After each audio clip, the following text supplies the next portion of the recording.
Nung isang araw nga po ay nakipag-meeting yung ating Chief PNP sa representative po ng DOTR, pati po ng MMDA at magkakaroon po ng possibly magkikreate po tayo ng isang special team that to be composed by MMDA, DOTR, and PNP, particularly po yung ating Integrity Monitoring Enforcement group po, pati po ng HPG to run after dito sa mga posibleng gumagamit ng mga marked vehicles o na hindi naman talaga totoong pulis.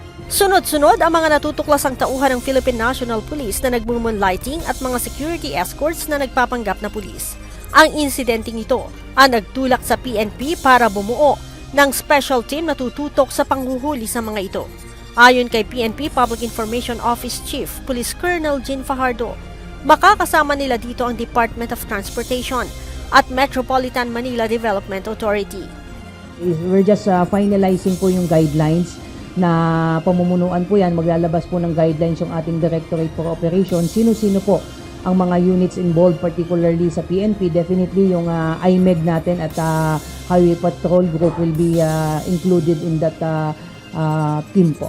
Isasama din ang Integrity Monitoring and Enforcement Group para naman sa mga pulis na nagsasagawa ng moonlighting. The primary intention kung bakit ang IMEG po ang ibibigay po natin, yung counterintelligence efforts po natin. Ang IMEG po talaga ang ginagamit natin. Of course, sila yung nandun sa intelligence side. So ang target po talaga natin dito, yung mga natatanggap po nating mga reports na may mga pulis po tayo na nagmo-moonlight as a driver ng mga kolorum ng mga sasakyan. Sinabi ni Colonel Fajardo, sisimulan ang pagbuo ng special team sa Metro Manila, subalit gagawin din ito sa mga regional offices.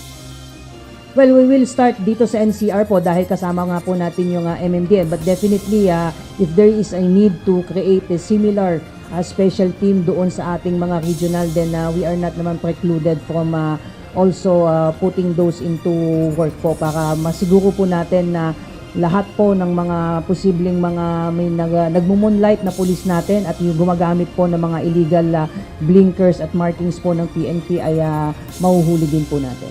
Nauna nang sinabi ng PNP Highway Patrol Group na marami ang nagpapanggap na pulis habang nag-e-escort. We have other compilation of illegal escort viral videos which were addressed already and endorsed to LTO for proper disposition. Noong mga nakaraang araw, nahuli ang 2 MMDA personnel na gumamit ng motorsiklo na may markings ng pulis. Isang HPG personnel din at dating Army ang nahuli na nagmumoonlighting gamit ang motorsiklo na may markings ng PNP. Habang noong 1 linggo naman ay nahuli ang 2 SAF personnel na nagmumoonlighting sa pag-escort ng opisyal ng Pogo.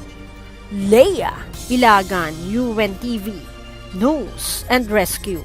Diyos ang aming sandigan, serbisyo publiko ang aming pinahahalagahan.